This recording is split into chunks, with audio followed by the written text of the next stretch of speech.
yung ane, anak, galing sa kalooban mo. Na siya, bakit ko alam? Ikaw kayo masaya naman po. Wow. Gaano na kayo katagal? Uy, hindi naman ikaw tinatanong. No, masyado naman ang buhay niya, alam mo. Oh, 1 month lang pala, ikaw naman 5 years.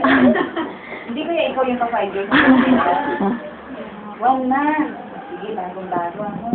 Wala kang tulog-tulog pa yan, ano. Wala sasawa ang text, ano. Meron naman, okay, sige. Paano naman kaya ng magulang mo, matutuwa sila? Oh, hindi. Sige, yun talaga nangyayari, ano, kahit ayaw ng magulang, itatago at itatago. Ano? So, hindi kita kakikialaman, ha? Kung makakabuti sa'yo, tuloy mo. Pero kung sa tingin mo ay nakukuhaan na ikaw ng oras, attention, na dapat ay sasaanin mo muna, ay makikita. Kasi sa edad ninyo niyan, na napakabata pa, ang dapat na inaasikaso nyo ay pag-aaral. Obligasyon sa loob ng tahanan at kasabi. Huwag nyo munang ipamigay sa iba ang time nyo. Unahin ang Diyos. Unang utos na palagi nating pag-aaralan at isasama sa gawain tuwing linggo o tuwing mag-uusap-usap tayo about kay God ay ang unang pinakamahalagang utos. Anong verse? Mateo ano? Mateo 22 verse 37. Okay. So, pakatandaan ang pinakamahalagang utos ng Diyos. Ibigin ng Diyos, ibigin ng Panginoon ng Diyos ng buong puso, buong pag-iisip, buong kaluluwa, buong kalakasan. Buo, hindi pwedeng half-half na. I-search niyo ang meaning ng buo. Ha? Buo. Kaya kung may boyfriend ka, nasa boyfriend mo na lahat ang oras mo, ang isip mo, ang pagmamahal mo ay nawala na ang Diyos. God is a jealous God. God is a jealous God. Pero hindi pinagbawal ang Diyos na magmahal tayo. Kaya lamang yung unang pinakamahalagang utos, ang pinakamahalagang utos ay dapat natin magampanan. Okay? At ang pangalawang utos ay ano? Ibigin ang kapwa gaya ng Sarili. iyong sarili. So, para sa akin, ang pakikipag-text ay may oras. Emergency lang yung pwedeng walang oras. Tama ba ako? Kung ikaw ay isang babae, bigyan mo ng respeto ang sarili mo. Iti-text ka ng boyfriend mo hanggang alas 11 ng gabi. O kaya alas 10 ng gabi at umaga kung gising ka na. Tama ba? Hindi yung kahit alas 12, alauna, hindi daw makatulog si boyfriend, iti-text si girlfriend. Tama ba yun? Naghahanap ng kausap, pwede naman. Pero, hindi dapat salali. Ha? So, ikaw babae, kung walang respeto si lalaki, turuan mo. Tama ba? At ikaw lalaki, kapag ang text naman ay si babae, turuan si babae. Matulog na tayo, deserve mo yung beauty mo. Ngak naman. Ipag-deserve ko rin yung, beauty ko. Kasi may beauty ka rin, di ba? Bukas na lang ulit tayo mag-usap. Tama ba? Eh, sino makulit sa inyo? Gusto ko pa ng kausap eh. Text pa tayo. Hanggang sa naging habit na. Araw-araw na. Araw at gabi. Ha? Kaya sa araw, wala na magawa. Antok-antok. Sa school. No? Sinasabi ko sa inyo na napakarami bilang kabataan ang dapat gawin na hindi nagagawa. Kagising sa umaga, cellphone agad. Wow, sino kayo nag-text sa akin sa gabi? No? Pag wala nang kinang-text siya, mag-text. Ha? Maghihintay na lang ng almusal. Wala nang nagawa. At maghihintay na lang pumasok sa school. Ganun lang. Pag-uwi ng bahay, ganun pa rin.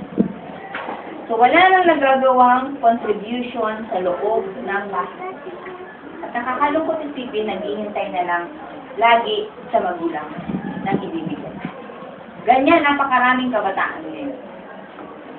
So, bilang kabataan ay meron tayong responsibilidad sa ating sarili at sa ating pamilya. Okay? Pero wag niyong kalilimutan ang inyong obligasyon sa Diyos. Number 1. Di ba sa inyo obligado? Obligado sa kanila. Ka pwede sumali sa kanila na hindi ka susunod sa oras ng pagsama. Tama ba? Mamimili ka nga lang ng araw at oras, pero hindi pwedeng hindi ka susunod. Dito sa atin, pwede ba mangyari yun? Lester? Kurt? Pwede bang mangyari na obligado tayong every Sunday, magkikita kita? At kapag hindi pumunta merong penalty. 200 pesos, labas mo. Dahil hindi ka pumunta. Why? Hindi joke ito. Diyos ang pinag-uusapan dito. At ang Diyos ang pinupuntahan ko. Paano ba 200 pesos? Ibigay mo yan sa gawain ng Diyos dahil nag-absent ka, maluwag sa puso mo. Tama ba? Ay, ang Diyos nga, hindi mo dinalaw, maluwag kayo sa puso ng Diyos. Amen? Pinagpalit mo, sabi mo nga, sama ka sa mama mo mamaya. O di mo si Berlie, wala kasi nasama din sa mama. Si Brian, wala kasi wala si Berlie. Ang gagaling, di ba? Kung ano man ang mga kadahilanan, Diyos ang nakakaalam. Pero ang puso mo, alam ng Diyos kung ano ang laman. Sino first love mo? Nung high school kayo, di ba? Lambok. Who is your first love? Hindi, sino na yung first boyfriend niya? Ay, wala kang boyfriend? Wala. Wala daw, wala. Ang Diyos ang ating first love. Amen? Lahat kayo mula ngayon, may first love na, ha? First and everything. Masaya, mamaya. Tayo mag-usap dalawa, ha? Pagbibigyan kita. Sino ang first love mo, Kurt? Anong pangalan?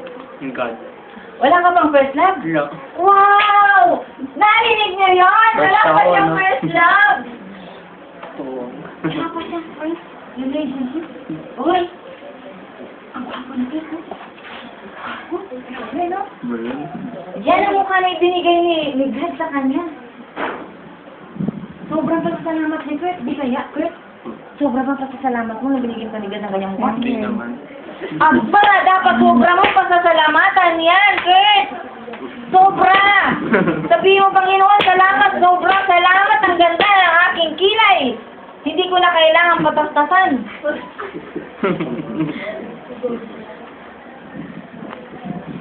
Kayo mga babae, magpasalamat po sa...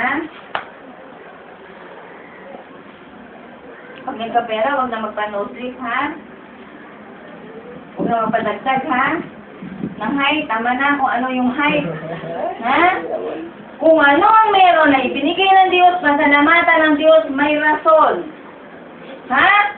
Naiintindihan ba? Kung siya mataba, may rason. Kailangan maging masipag siya. Tagabuhat. Ha? Maging tagabuhat ka ng kaluluwa. Mga kaluluwang tamad. Mamaya mag-usap tayo. Ha? Huwag masyadong problemahin ang problema. Huwag masyadong problemahin ng lalaki. Lalaki lang yan. O, diba? Okay ka na, diba?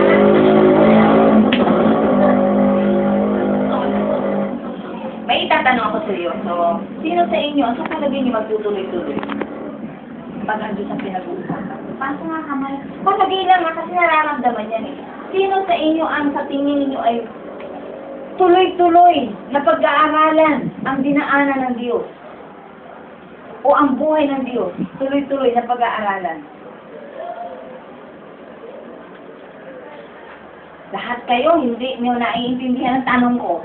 No. Sino sa inyo ang gusto na magiging tuloy-tuloy siya na pag-aaralan niya ang Diyos? Ayan. Kayo, simula ng grade 1, nagtuloy-tuloy kayo nakarating ng high school. Tama ba? At maganda yan. At ang Diyos na pinag-aaralan natin ngayon ay mas higit ninyong pakanaisin na ituloy-tuloy. Amen? Amagat ang dulo niya ay buhay na walang hanggan.